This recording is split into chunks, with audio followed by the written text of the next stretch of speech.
Hey guys, Realtor Sonja Rankin here in the beautiful Emerald Coast of Florida, and today I wanted to talk about, lately a lot of people have been asking, like, when's the best time to sell my house?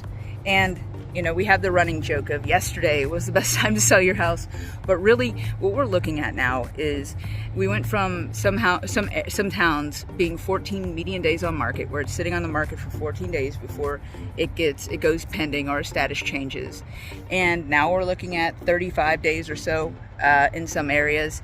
So the houses are just starting to sit on the market a little bit longer. So in 2021, people are teleworking. Some people are still having jobs and still making money. They're at home and they're realizing how small their house is. And then they're like, well, we still have income. The house is very small. So yeah, we need a bigger house. So they would, and also the interest rates were low. So they went out and they bought. They bought these houses left and right. And neighbors started realizing, hey, we can sell our house for a lot of money. We can, you know, the Joneses got double what they paid. I bet we could get even more. And so housing prices went up. They started going way high because the demand was there and there just wasn't supply. So now what we're dealing with is interest rates went up, the demand went down. So now buyers are in the mindset of, if I'm going to buy a house and pay this much more for it, it's got to be perfect for me and my family.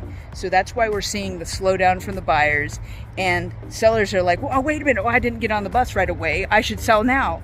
And so houses are still coming on the market as if we were still in that same seller's market. And we are still in a seller's market, don't get me wrong, but houses are just sitting a little bit longer. So it's not going to sell maybe over the weekend unless it's just a super desirable house in a super desirable area.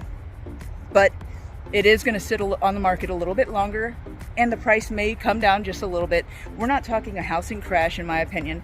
We're not talking a housing bubble, in my opinion. Judging from the research I've personally done and the experts I talk to almost every single day who've been in this business a lot longer than I have, the consensus is that we're going to continue to sell houses. Buyers are going to continue to buy houses, and we're just going to slow things down a little bit. 14 median days on market is not normal. That's not normal. You know, selling houses this quick was never normal. Houses selling this quick, that interest rate wasn't normal. So, you know, this was all, that's the shocking thing. That was what was unique and different. Not oh gosh, be scared, don't worry. It's not a matter of that. The only abnormality here were the circumstances that led to it. The rates being so low led to buyers thinking about buying when maybe they wouldn't have considered it for another 10 years or so. So right now we're just going back to normal.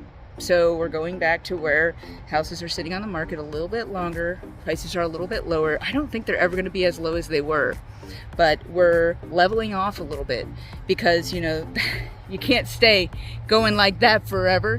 So we're just leveling off. Things are evening off, and I don't think it's going to be a buyer's market. I think it's just less of an aggressive seller's market. So buyers are right now being able to pick and choose a little bit more than they were. They don't have to pay every cost in the book right now because houses are sitting on the market. So if you want to sell, you may be paying for title. So sellers in this market should be more open to negotiation, and you know, buyers kind of have the pick of the litter. There's some neighborhoods have 4 or 5 houses to choose from, and yours may be a little bit higher priced than the others, but maybe some features are nicer, or there's some reason that the buyer wants yours. So, you know, when you get that offer, seriously consider what it would take for you to accept it, or how you can counter that, as opposed to saying no and maybe you won't get another offer. So the moral of the story is, be flexible in this market. Be flexible, and if you need to sell, still sell your house. It'd be okay. Things are just going to sit on the market a little bit longer, so don't panic. Don't panic, because your house will sell. It takes a little time, and if it's not selling right away, 90% of the time it's the price. So tweaking that ever so slightly, you know, the right buyer will come around and pay that price for it if it's a super high price, but you may be waiting a year or two.